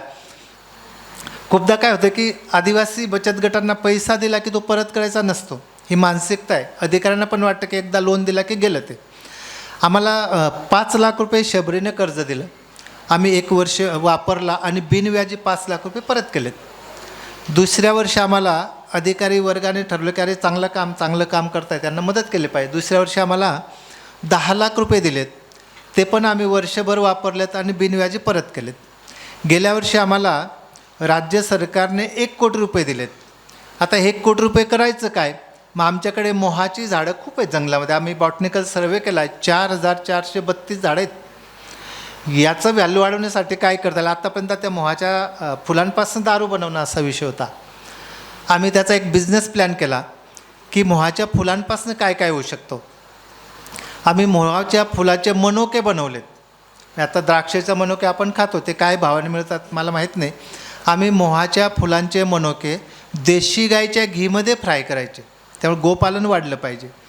देशी गाईच्या घीमध्ये फ्राय केलेत आणि ते 1270 रुपये किलोप्रमाणे विकतो. आम्ही मोहा फुलांपासून चॉकलेट बनवले. ते चॉकलेट आपण एकदा खाऊन बघाल तर नेहमीच आपण ते खाऊ, कारण ते ऑर्गॅनिक आहे, 100% ऑर्गॅनिक, कुठल्याही लॅबमध्ये नाही जगातल्या. त्या मोह फुलांपासून आम्ही आत्ता बघून आलो, सह्याद्रीमध्ये आम्ही मोहाची फुलं पाठवतो, त्याच्याशी MOU केलेलं आहे. मोहा फुलाची वाईन बनवायचं चाललं आहे आणि त्याची किंमत पर लिटर ही 4000 रुपये किंमत ठेवणार आहोत. ते पण मार्केटला येणार आहे. त्यानंतर मोहाच्या फुलांनंतर फळं येतात खूप, ते चिकू वर्गातले, ते फळं आपण खाऊ शकतो. त्याच्यावर हजारो पक्षी जगतात, म्हणजे पर्यावरणातला खूप महत्त्वाचा बिंदू येतो. आणि ते बी जे खाली पडते ते आम्ही क्रश करतो आणि ते तेल आम्ही खायला वापरतो. आम्ही बाजारातनं तेल नाही आणत, कुठल्या मिलावटचा प्रश्न येतच नाही, फिल्टर करायची गरजच नाही. त्याची तेल घाणीच आम्ही गावात लावली. पण ते तेल जर आपण गुगलवर सर्च केलं तर ते औषध आहे, खूप मेडिसिन आहे, ते मिळत नाही. ते आम्ही आत्ता 1800 रुपये किलोने विक्रीला सुरुवात केली. म्हणजे ते 100 रुपये किलो पण त्याला किंमत मिळत नव्हती, ते आम्ही 1800 रुपयांनी केले. त्या तेलापासनं उरलेला जो भाग आहे त्याच्यापासनं साबण बनवला आहे मनमोहक नावाने, आणि त्या तेलापासनं मॉइश्चरायझर बनवलं आहे. त्यामुळे ह्याची किंमत एकत्र केली तर एका झाडाची किंमत हे मिनिमम 1 लाख रुपये आणि मॅक्झिमम 4 लाखापर्यंत जाते. बघा तुम्ही, 4432 झाडं आमच्याकडे उपलब्ध आहेत आणि मोठे आहेत. मोहाच्या झाडाचं आयुष्य पण खूप आहे, 300-400 वर्ष ते जगू शकतं. त्या झाडाची किंमत जे एवढी होईल तर आम्ही 1 लाख गुणिले 4000 हे गावाचं फिक्स्ड डिपॉझिट, मार्केट शोधायची गरज नाही, उत्पन्न येत राहणार, पाऊस पडो गर ना पडो. हे सगळे उत्पादन तुम्हाला बघायचे असतील, खरेदी करायचे असतील तर शेबरी नॅचरल वेबसाईटवर गेलात तर तुम्ही आत्ता इथे तुम्ही बुक करू शकतात. तो पैसा सरळ बारीपाड्याच्या अकाउंटला जमा होईल. म्हणजे पर्यावरणावर आधारित शाश्वत विकास करायचा असेल तर अशा अनेक गोष्टीत आपल्याला त्या करायला लागतील. हे सगळं करताना बारीपाड्यामध्ये 2 व्यक्तींनी PhD केली. म्हणजे आम्हाला वेगवेगळे 32 पुरस्कार मिळालेत. एका पुरस्काराचं वितरण होतं बँकॉकमध्ये. तो घेऊन ज्यावेळेस आम्ही पुरस्कार घेऊन आलो तर त्यावेळेस आमच्या गावात मोठं भांडण पण झालं, म्हणजे वाईट घटना घडली ती. कारण सगळ्यांचं म्हणणं होतं की सगळ्या गावकऱ्यांनी 7 किलोमीटर आमची मिरवणूक काढली परत आल्यानंतर, आणि त्यांनी विचारलं की पैशांचं गासोड कुठं आहे. आता आम्हालाही प्रश्न पडला की पैसा नव्हताच. त्यांनी असं म्हटलं की तुम्हाला भारत सरकार मदत करेल. ते international funds for agricultural development नावाची संस्था होती रोमची. त्यांनी पहिला क्रमांक चायनाला दिला, दुसरा भारताला आणि तिसरा व्हिएतनामाला. भारताला म्हणजे तो बारीपाड्याला होता. गावात आल्यानंतर सगळं त्याचं आम्ही गासोडं सोडलं, ती थाई डायरी होती, वेगळं काही नव्हतं. आम्हाला त्यानंतर गावाला एकत्र करण्यामध्ये 1 वर्ष लागला की पुरस्कार म्हणजे पैसा असं नसतं. मग आम्ही एक विषय पुढे आणला की पुरस्कार सन्मान घ्यायला गावातल्या टीमलाच घेऊन जायचं, 7-8 लोकांना बरोबर न्यायचं आणि पुरस्कार असतो घ्यायचा. आम्ही 4-5 ठिकाणी गेलो. पुरस्कार म्हणजे शाल, श्रीफळ, एक पत्र असतं आणि एक 5-10 हजार रुपयाचा चेक असतो की जो प्रवासात खर्च होतो. आम्ही मुंबईत एका कार्यक्रमात गेलो. कार्यक्रम संपल्यानंतर मुंबई सेकंदावर चालते, कोणी थांबत नाही तिथं. मला माहिती होतं कुठं थांबणार, कुठं जेवण करणार, पण गावकऱ्यांनी मला प्रश्न केला की आता आपल्या जेवायची व्यवस्था कोण करणार, आपली निवासाची व्यवस्था कोण करणार. म्हटलं बघूया. तर म्हणे की याच्यापुढे पुरस्कार घ्यायला तू जात जा, आम्ही गाव सांभाळू. कारण पुरस्कारात पैसा नसतो, एक सन्मान असतो. तोच विषय आम्ही आत्ता केला की पद्मश्री घ्यायला जेव्हा गेलो आम्ही दिल्लीत, आम्ही 31 जणांना बरोबर नेलं. कारण तिथं पुरस्कार घ्यायला तर फक्त 2घांनाच परमिशन होतं, पण 31 जणांना नेलं. आणि झेंडेवाला विभाग जिथं कल्याण आश्रमात, त्यांनी पूर्ण गावकऱ्यांना दिल्ली दर्शन करलं. आणि परत येताना आम्ही सगळ्यांना विमानाचा प्रवास घेऊन आणला. म्हणजे दारू बनवणाऱ्या 2-3 महिला तिथे, त्यांनाही बरोबर नेलं होतं. म्हणजे विमान प्रवास का तर सगळे फ्रेश असावेत, पुरस्कार काय असतो कळावं आणि संघटित रूपाने गावाने हे सातत्याने काम चालावं. असे वेगवेगळे प्रयोग आम्ही करत गेलो. त्यातनं गावाला संघटित बांधायचा प्रयत्न केला. याच्यामध्ये आम्ही असं म्हणतो की गावाला कोणी व्हिजिट केली, कधीही या तुम्ही गावात आल्यानंतर गावातलं जे जंगल आहे ते कधीही बघू शकता. 1100 एकरचं जंगल आहे, सूर्यप्रकाश नीट येत नाही. आम्ही ते वृक्ष मोजायचा प्रयत्न केला. जवळपास 80 लाखापेक्षा जास्त झाडं आम्ही गावाने एकत्र येऊन वाढवलीत. आम्ही खर्च काय केला तर 30 वर्षामध्ये 30 टन धान्य खर्च केलं आणि त्याच्या बदल्यात आम्ही 3000 कोटीचं पर्यावरण वाचवू शकलो. म्हणजे वैचारिकदृष्ट्या खूप एक वेगळं काम राहिलं. आम्ही छोटी छोटी बांध बांधत गेलो आणि ते बांध बघायला डॉक्टर राजेंद्र कुमार जे जलतज्ञ ते बारीपाड्यात आलेत आणि त्यांनी ते सगळं बघितल्यानंतर 2 तास ते जागेवर बसून राहिलेत. ते म्हणजे नदी जिंदा करणे हे तो ये प्रकल्प सब जगह होना चाहिए. खूप टॉप टू बॉटम आपण जे छोटे छोटे बांध बांधलेत, आम्ही 485 बांध सरकारची मदत न घेतला बांधलेत. गावाने एकत्र येणं, लहान लहान मुलांनी श्रमदान करणं, त्या श्रमदानाच्या माध्यमातून आपण काय करू शकतो अशी बांध बांधले. म्हणजे तुम्ही वनदर्शन करू शकता, तुम्ही तिथलं जलचं काम बघू शकता. त्यामुळे आम्हाला वेगवेगळ्या स्तरातनं शासनाच्या सहकार्य मिळायला लागलं. सरकारच्या योजनेतनं काय आम्ही चेकडॅम बांधले, CCT केली आणि त्या पर्यावरणाचं रक्षणाला सुरुवात केली. आम्ही 3-4 एकर इरिगेशन होतं आमचं 91ला. आता बघता बघता त्या परिसरामध्ये आम्ही 250 एकरपेक्षा जास्त क्षेत्र हे दुबार पिकाखाली आलं. म्हणजे तिथलं विस्थापन हे आम्ही 100% थांबवलं आहे. आणि विस्थापन थांबल्यामुळे शिक्षण, आरोग्य आणि शेती याच्यात काम करणं आम्हाला खूप सोपं गेलं. त्यामुळे तुम्ही जंगल बघू शकता, तिथलं जलमधलं काम बघू शकता, तिथलं शेतीमधला परिवर्तनाला भाग बघू शकता, तिथलं जे मायग्रेशन थांबलं आहे ते बघू शकता. आम्ही एनर्जीमध्ये काम करणार, जसं गो आधारित शेती, आम्ही शेतीचा वापर सुरू केला. आम्ही पहिल्यांदा आम्हाला एक CSR मिळाला 1 कोटी रुपयाचा आणि आम्ही त्यांच्यासमोर तो विषय ठेवला की आम्हाला सोलरमध्ये काम करायचं आहे. तर ते म्हणे आमची सोलर कंपनीज, आम्ही तुम्हाला लगेच मदत करतो. तर त्या भागातलं म्हणजे धुळे जिल्ह्यातलं पहिलं सोलरचं काम तिथं आपण सुरू केलं आणि 32 सोलर पंप लावलेत. एक सोलर पंप 4-5 शेतकऱ्यांनी वापरायचा, कुणी एकाने व्यक्तिगत वापरायचं आणि त्यामुळे सामूहिकरित्या त्याचा वापर करणं. ज्या विहिरीला पाणी तिथं सोलर पंप लावला आणि 3-4 शेतकऱ्यांनी वापरायला. त्यांनी आम्हाला एक प्रश्न केला की तुम्ही आम्हाला काय मदत करू शकता. तर आम्ही गावकऱ्यांनी एकत्र बसून आम्ही 4 लाख रुपये कलेक्शन करून त्या कंपनीला दिलेत. मीनाक्षी मेहता वेलफेअर फाउंडेशन मुंबईतलं ते. आणि त्यांनी आम्हाला एकत्र बसवलं, म्हटलं की आम्ही फक्त आदिवासी लोकांची परीक्षा घेतली की तुम्ही किती मदत करू शकता. तर त्यांनी ते 4 लाख रुपये ठेवून घेतले. ते म्हणले की CSRमधनं आम्ही पैसे नाही घेत, पण तुम्हाला यात्यातनं आम्ही नाविन्यपूर्ण आणखी एखादी वस्तू बनवून पाठवतो. त्यांनी सहज सोलर पॅट लिमिटेड अहमदाबादचं आहे, त्या कंपनीला आमची भेट घालून दिली आणि त्या कंपनीने पहिला जसं ॲम्ब्युलन्स असतं ना त्या प्रकारचे ट्रॅक्टर ट्रॉलीवरचा सोलर पंप आपल्याला बनवून दिला. आम्ही कुठल्याही शेतात ते ट्रॅक्टरला जोडलं की शेतात न्यायचं, 100 फुटावरनं पाणी काढतं, त्याला 45 डिग्रीचा अँगल द्यायचा, संध्याकाळ झाली की घरी आणायचं. तो पंप आम्ही अजून तो चांगल्या पद्धतीने वापरते. भारतातलं पहिलं मॉडेल ठरलं आणि त्याचं उद्घाटन 2014मध्ये एका विहिरी उठून ते आपण केलं आणि ते आपण वापरतो आहे. मग सोलर पंपाबरोबर आपण काय करू शकतो. तर आम्ही आमच्या त्या गावामध्ये दोघांनी PhD केली. 2003मध्ये कॅनडाहून एक विद्यार्थ्याला डॉक्टर शैलेश शुक्ल, ते मॅनिटोबा युनिव्हर्सिटीमध्ये प्रोफेसर आहेत. ते गावात आल्यानंतर त्यांना वाटलं की इथल्या महिलांमध्ये परंपरागत ज्ञान खूप आहे, हे जतन करता येईल का, याला काय करता येईल. म्हणून आम्ही वनभाजी स्पर्धा, तुम्ही नाव ऐकलं असेल, त्या वनभाजी स्पर्धेचा जन्म बारीपाड्यात 2003मध्ये झाला. त्याचा मूळ उद्देश काय की आपण आपल्या शेतातल्या भाज्या वापरतो, पण ते रासायनिक स्प्रे आणि खतांचा खूप वापर असतो. जंगलात अशा कुठल्या भाज्या आहेत की त्या आपण वापरू शकतो. म्हणजे हा सगळा पर्यावरणाला लिंक केलेला विषय. आम्ही गेली 20 वर्षापासून ती भाजी स्पर्धा घेतो. गेल्या वर्षी 48 गावातून 310 महिलांनी भाग घेतला आणि 200 रुपये प्रवेश शुल्क, कोणालाही फ्रीमध्ये प्रवेश नाही. त्या भाजी स्पर्धेमध्ये फक्त आणि फक्त जंगलातल्या भाज्या आणायच्या, शेतातली भाजी आणायची नाही. गेल्या वर्षी ज्या भगिनीने क्रमांक घेतला तिने 155 भाज्या आणल्या होत्या आणि चौघींनी मिळून डिश उचलून आणलेला होता. असे 310 डिश होते. आम्ही 2 ते 2.5 हजार लोकांचं भोजनच असतं ते. प्रत्येक डिशमध्ये भाकरी असते, आपल्याला पाहिजे ती भाजी खायची आणि त्याचं परीक्षण केलं जातं. त्याचं बॉटॅनिकल नाव काय आहे, त्याच्यामध्ये कुठकुठले प्रोटीन्स आहे ते शोधायचा आम्ही प्रयत्न केला आहे आणि त्यातनं महिलांचं योगदान जे आहे त्यात आपण प्रामुख्याने वाढवलं. याला जोडून मोदी सरकारने घोषणा केली की मिलेट्स इयर. वेगळ्या कंपन्या विचार करतात की आपण काय केलं पाहिजे.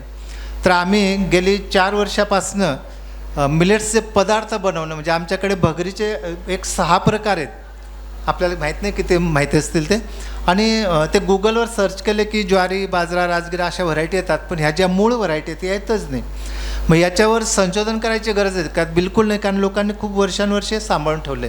त्या मिलेट्सला आपण प्रोसेस करून मार्केट लिंक करता येतील का, हा पण विषय आपण पुढे आणला. मार्केटमध्ये 100 रुपये किलोने बगर मिळते, आपण ते 300 रुपये किलो विक्रीला सुरुवात केली, कारण ते ऑर्गॅनिक आहे, कमी पाण्यावर येणारी पीक पद्धती आहे. तर असे नाविन्यपूर्ण विषय आपल्याला कसे जोडता येईल असा एक प्रयत्न केला.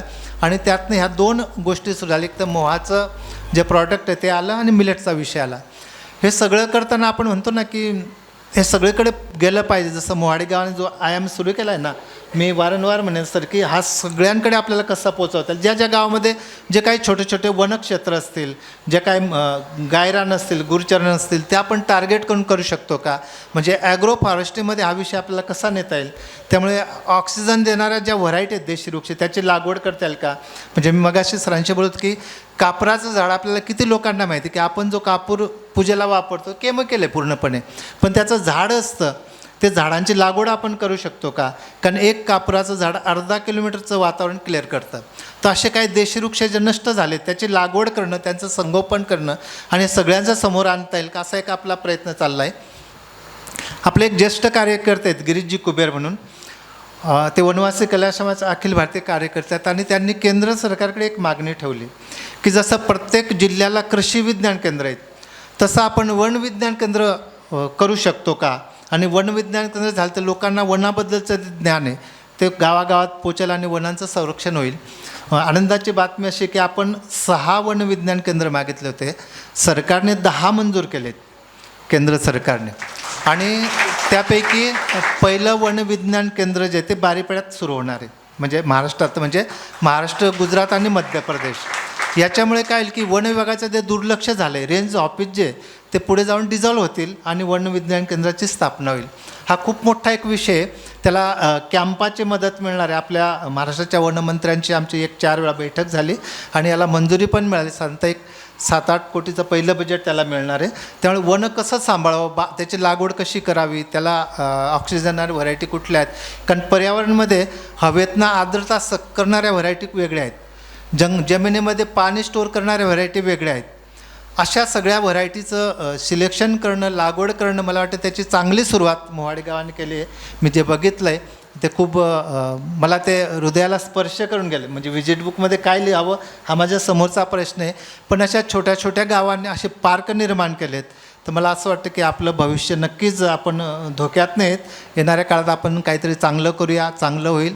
मला वाटतं मी बोलायचा प्रयत्न केला, मला जे आम्ही केलं ते. मला ह्या व्याख्यानमालेसाठी, आता ही व्याख्यानमाला गेली 70 वर्षापासून चालले. तुम्ही खूप तज्ज्ञांचे व्याख्यान ऐकलं असेल, पण इथं एक सर्वसामान्य छोट्या शेतकऱ्याला बोलायला संधी दिली आणि मी सरांचं आभार मानले की सरांनी मला बोलवलं आणि आपल्या सगळ्यांनी मनापासून स्वागत केलं, ऐकून घेतलं. त्याबद्दल मी आपला आभारी आहे. आणि ह्या वर्षाची आमची वनभाजी स्पर्धा 26, 27, 28 सप्टेंबरला आहे. आपल्या बिलकुल जवळ आहे. आपण सगळ्यांनी यावं, बघावं आणि तिथं जे काम चाललं आहे त्याच्यात आणखी काय होऊ शकतं याचा तुम्ही सल्ला दिला तर आपण हे टीमवर्क आहे, सगळ्यांनी सातत्याने हा विषय पुढे नेऊया असं मला वाटतं. एवढं बोलून थांबतो. धन्यवाद सर. आपण थोडं बोललात, पण जी कृती आपण आयुष्यभर केली, जो त्याग आपण केला, त्या त्यागातून बोलणं होतं तुमचं. खरं म्हटलं तर मी असं म्हटलं तर अतिशयोक्ती होणार नाही की आपल्या यंदाच्या व्याख्यानाचे जेवढे व्याख्याते होते त्यांच्यामधला सर्वात मोठा माणूस.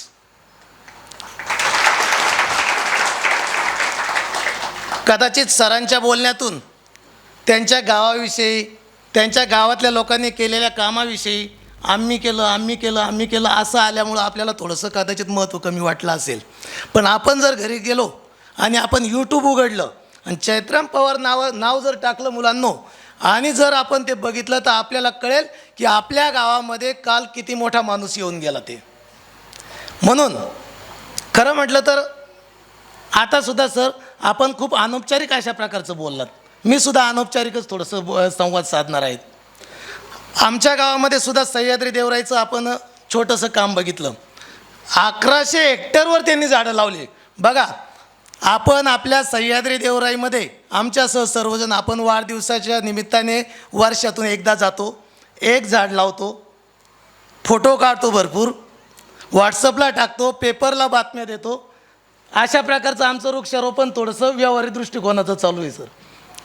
आपण 1100 झाडं लावले, आपण M.Com पर्यंत शिक्षण घेतलं. आपल्या गावामध्ये शिक्षणाची कोणतीही व्यवस्था नसताना, आदिवासी कुटुंबामध्ये आपला जन्म झालेला असताना आपण मोठ्या कष्टाने M.Com पर्यंत शिक्षण घेतलं आणि ते शिक्षण घेऊन नोकरी, व्यवसाय किंवा आपल्या कुटुंबाचं भलं फक्त न करता आपण गावासाठी पुन्हा बोरीपाडे नावाच्या छोट्याशा गावामध्ये आला आणि जे गाव व्यसनाधीन होतं, 100 उमऱ्यांचं जे गाव होतं, ते गाव आज त्यांनी जगाच्या किंवा देशाच्या पातळीवर नेऊन ठेवलेलं आहे.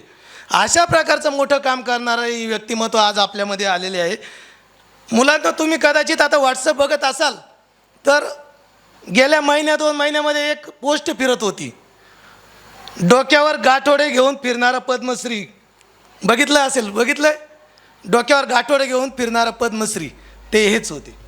पद्मश्री पुरस्कार आपल्याला माहिती आहे, आपल्या भारताच्या राष्ट्रपतींच्या हस्ते देणारा केंद्र सरकारचा मोठा पुरस्कार पद्मश्री पुरस्कार तो त्यांना मिळालेला आहे.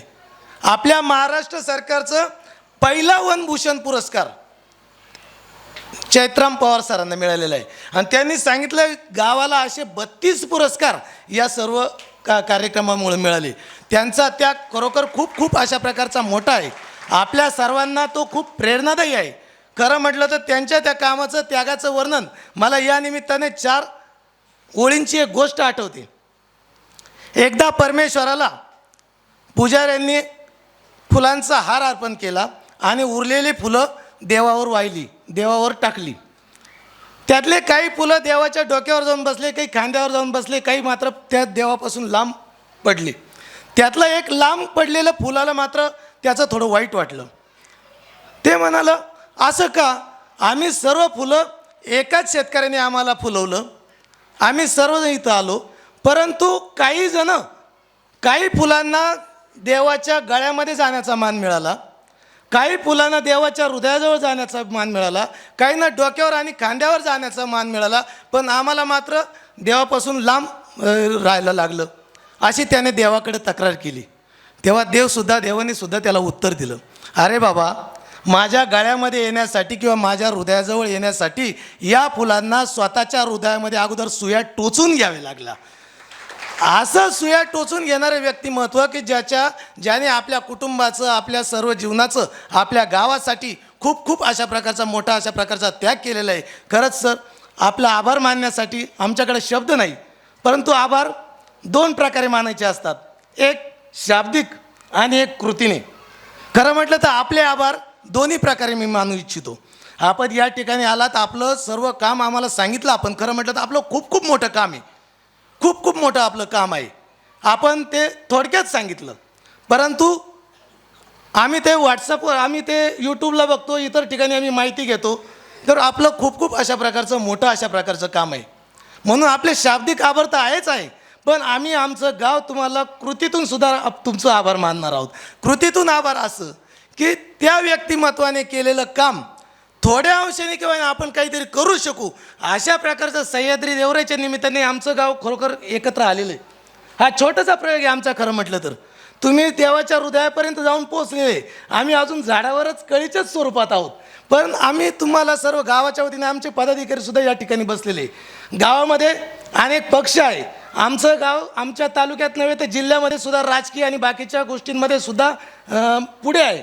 परंतु या सह्याद्री देवराईच्या बाबतीत असेल, आमचं सर्व गाव एकत्र आहे, सर्व पदाधिकारी एकत्र आहे, सर्वजण एकत्र काम करतात. आणि त्या योगाने आम्हाला असं वाटतं की आपल्या मार्गदर्शनाने या पुढील काळामध्ये सुद्धा ही सह्याद्री देवराईचं काम आम्ही नाही देवाच्या हृदयापर्यंत जाऊन पोहोचलो, पण देवाच्या पायापर्यंत तरी जाऊन पोहोचण्याची आम्ही प्रयत्न करू, असं या निमित्ताने आपल्याला या ठिकाणी आश्वासन देतो.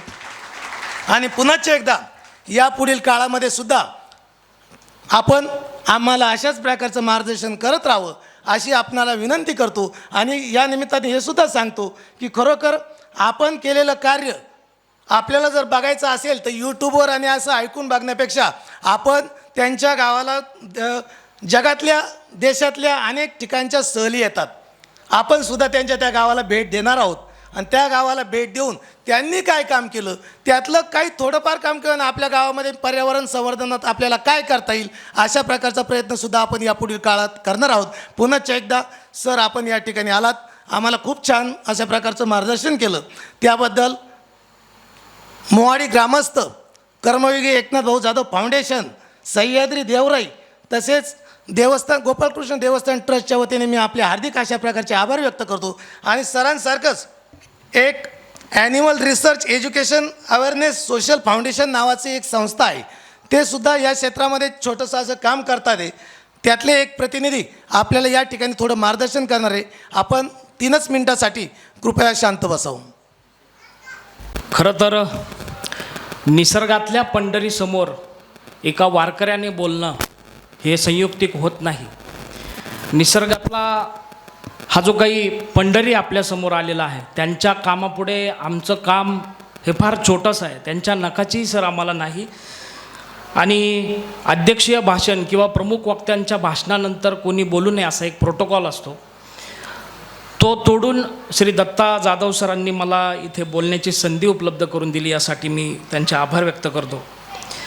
खरं तर माझा परिचय देण्यापेक्षा आम्ही जे काम करतोय, सरांनी जसं सांगितलं की अन्न साखळी ही टिकली पाहिजे आणि वन उपज आहेत त्यांच्यातनंच ही सगळी अन्न साखळी टिकते. आणि जर अन्न साखळी टिकली नाही तर या पृथ्वी तलावरून माणूस देखील संपुष्टात येईल. यामध्ये जर वन असतील तर त्या वनांतले वन्यजीवसुद्धा जास्त महत्त्वाचे आहेत.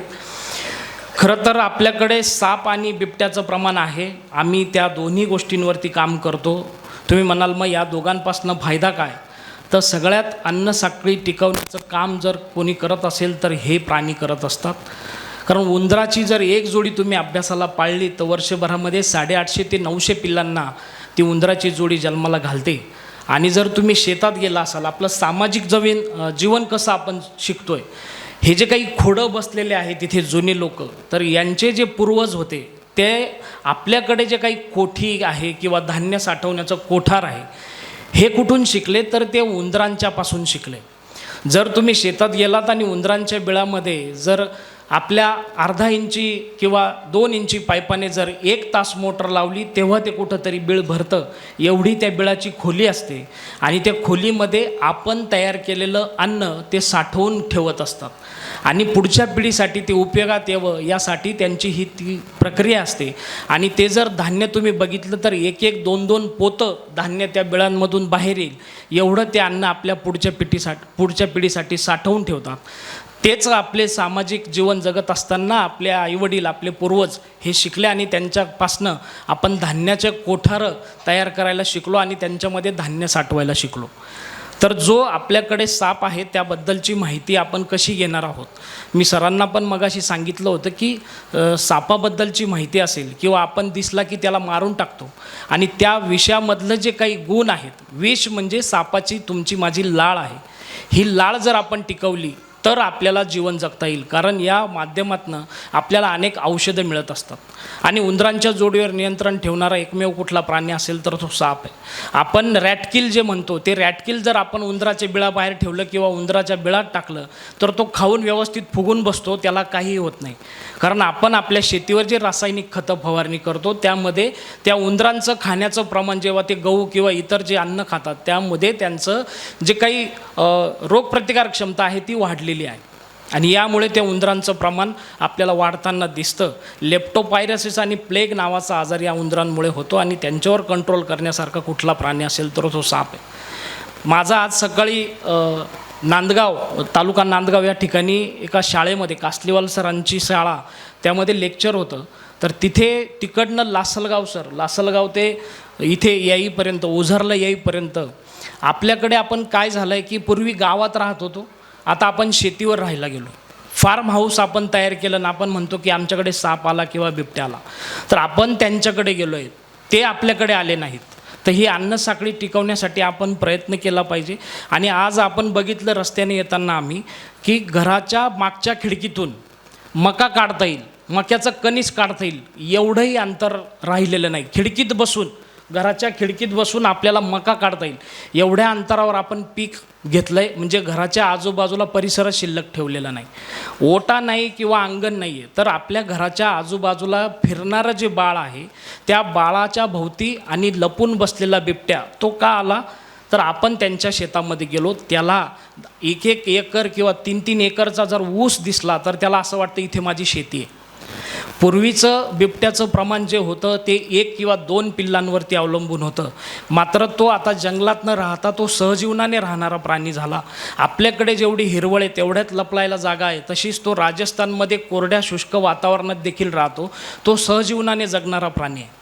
तुम्ही सकाळी 6 वाजता उठतात, टॉयलेटला जातात, 8 वाजता पाणी भरायला शेतामध्ये येतात आणि पुन्हा संध्याकाळी 6 वाजता जातात. हे त्याचं शेड्यूल पाठ असतं आणि हे शेड्यूल पाठ असताना तो आपल्यावर हल्ला करत नाही. मात्र अचानक एखादा विद्यार्थी किंवा एखादा लहान मुलगा दरवाजाच्या पाठीमागे उभं राहून आपल्याला भॉ करतो आणि आपण घाबरतो. तशा पद्धतीने बिबट्याच्या समोर एखादी माणसाची प्रतिकृती जाते तेव्हा तो घाबरतो आणि तो घाबरून आपल्यावरती हल्ला करत असतो. म्हणून हे उपज आणि हे सगळ्यांची आपल्याला काळजी घेणं गरजेचं आहे. त्यांच्यापासून स्वतःला वाचवणं कसं हे देखील जास्त गरजेचं आहे. तर अन्नसाखळीचं जर महत्त्वाचं उदाहरण घ्यायचं ठरलं तर अन्नसाखळीमध्ये एक उदाहरण असं आहे की 14 लांडग्यांमुळे एक नदीचं पुनरुज्जीवन झालं. आपण मागे पेपरला वाचलं असेल की आपल्याकडे अमेरिकेचं एक पश्चिम युनायटेड आहे, त्यामध्ये येलोस्टोन नॅशनल पार्क नावाचं एक जंगल आहे. त्यामध्ये 100 वर्षापूर्वीची जी नदी आहे ती पूर्णपणे आटून गेली होती. ती फक्त पावसाळ्यातच तिची बारमाही असणारी नदी ही फक्त पावसाळ्यापुरतीच वाहत होती. मात्र पावसाळ्यानंतर ती पूर्ण शुष्क कोरडी होत होती. तर मग तिथल्या काही पर्यावरण रक्षकांनी असं लक्षात घेतलं की आपल्याला ही जगवायचं असेल तर 14 लांडगे त्यांनी त्या जंगलामध्ये सोडून दिले. तिथे असं झालं की हरणांमुळे हरणांची संख्या वाढली होती, दुसरा प्राणी त्यांना खाण्याला कोणीही नव्हता, त्यामुळे त्या ठिकाणी हरणांची संख्या वाढली होती आणि हरणांनी त्या नदीच्या अवतीभोवती असलेलं पूर्ण जंगल खाऊन टाकलं होतं. मग नदीतलं असलेलं शेवाळ असेल, पालापाचोळा असेल, हा सगळा त्यांनी संपवायला सुरुवात केली आणि त्यामुळे तिथनं पाणी काही अडलं नाही आणि ते पाणी सतत वाहून जात होतं, त्यामुळे ती शुष्क झाली. लांडगे आल्यामुळे काय झालं की त्या ज्या हरण होते त्या हरणांवरती त्यांच्यावर कंट्रोल आलं. त्या भीतीने देखील ते एका ठिकाणी राहायला लागले. एका ठिकाणी राहिल्यामुळे नदीच्या आजूबाजूचा परिसर हा फुलायला लागला. तिथे सगळं गवत आणि पानवेली त्या तयार व्हायला लागल्या आणि या गवतांमुळे जे पावसाचं पाणी आहे ते अडायला लागलं आणि खडकांमध्ये त्या मातीमध्ये ते मुरायला लागलं आणि त्यामुळे ती नदी देखील पुनर्जीवन झाली. एवढंच झालं नाही तर त्या पाण्यामुळे तिथे मासे आले, तिथे मासेमारी करायला लोक सुरुवात झाले आणि आजूबाजूलाची बायोडायव्हर्सिटी, बारीक बारीक कीटक असतील किंवा मोठे प्राणी असतील, पक्षी आले. मासे आल्यामुळे तिथे पक्षी आले. पक्ष्यांमुळे ते जे खाद्य तयार होतं आणि ते खाद्यातनं सरांनी सांगितलं की विष्टेवाटे आपण जेवढे झाड लावणार नाही तेवढे झाडं पक्ष्यांच्या विष्टेवाटून लागतात. म्हणजे खडकात देखील ताकद आहे त्या विष्टेतून की खडकात देखील पिंपळ वड उगतो, तर त्यांच्याकडेच ती ताकद आहे, ती पक्ष्यांमध्ये आहे. आपण जमीन खडकावर खोदायला गेलो तर खोदणार नाही, पण पक्ष्यांनी विष्ठा तिथे टाकली की तिथून सुद्धा पिंपळ आणि वड फुटतं.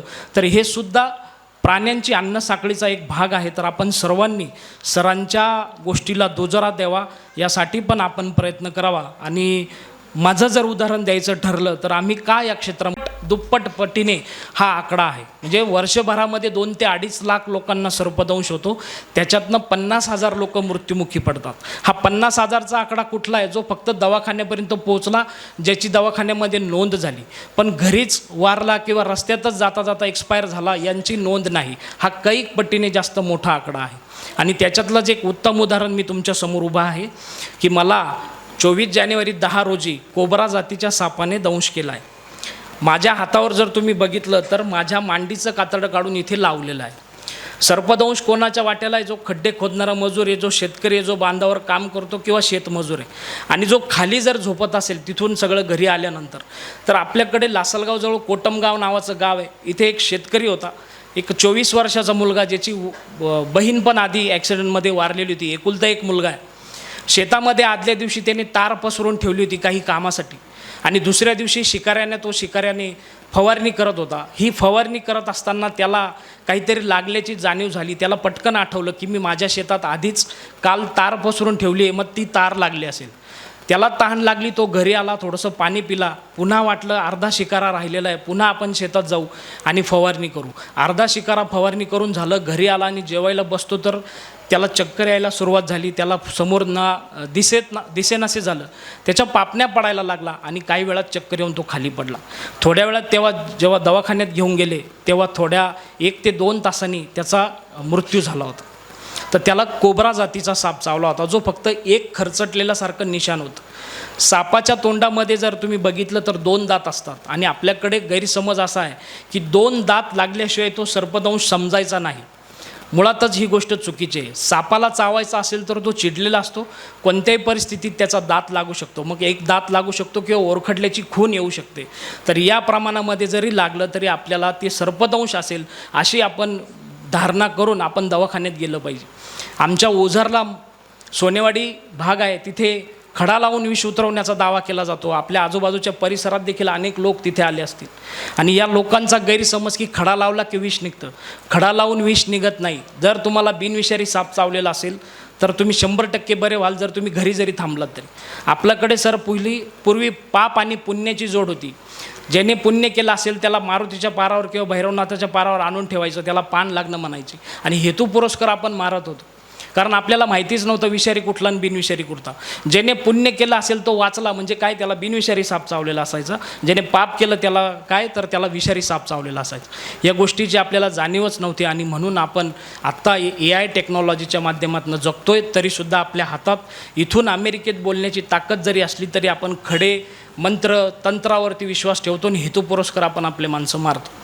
तर यासाठी आम्हाला एक विनंती आहे की हा सगळा हा जो सप्ताह आहे हा संपल्यानंतर, व्याख्यानमाला संपल्यानंतर जर आपण आपल्या गावासाठी एखादं आमचं पुन्हा व्याख्यान ज्याच्यात आपण डिजिटल स्क्रीन लावून शून्य सर्पदंश जनजागृती अभियान आणि मानव बिबट सहजीवन जनजागृती अभियान जर दाखवलं तर त्या पद्धतीने प्रत्येक शेतकऱ्याजवळ ही माहिती असेल, ती घरात वावरताना किंवा शेतात वावरताना आपण काय काळजी घेतली पाहिजे आणि त्याच्यातनं हा सर्पदंशाचा आकडा 2030पर्यंत नक्कीच आपण निम्म्यावर आणू शकतो. छोट्या छोट्या गोष्टी आहेत. म्हणजे घरात झोपताना तुम्ही जर जमिनीवर झोपत असाल तर त्यामध्ये मच्छरदाणी लावून जर झोपलात तर तुमचं 100% जीव वाचेल. कारण मण्यार जातीचा साप हा कोब्रापेक्षाही 3 पट जास्त विषारी आहे आणि तो जेव्हा येतो तेव्हा आपल्या अंथरुणात शिरतो, कारण अंथरुणात उंदीरांचं खेळून झालेलं असतं आणि उंदीर जेव्हा बिळाचा रस्ता लक्षात राहावा म्हणून लघवीची बारीक धार सोडत जातो आणि त्या वासावासाने साप तिथपर्यंत पोहोचतो. तुम्ही 4थ्या मजल्यावर असा किंवा 400व्या मजल्यावर असा, साप 100% तिथपर्यंत येणार, कारण अन्नसाखळी त्याला तिथे मिळते. आणि त्यामुळे जर आपण खाली झोपत असाल तर भिंतीला, आता जसे आपण चिकटून बसलेलो आहोत तसं भिंतीला खिटून कोणी झोपायचं नाही. 4 भिंतींच्या मध्ये आपला अंथरूण टाकायचं आणि मच्छरदाणी लावायची. 100% जरी साप घरामध्ये आला तरी तो आपल्यापासून 4 हात लांब राहील. सगळ्यांना विनंती करतो, आपण 2 शब्द व्यवस्थित ऐकलेत, कान देऊन ऐकलेत.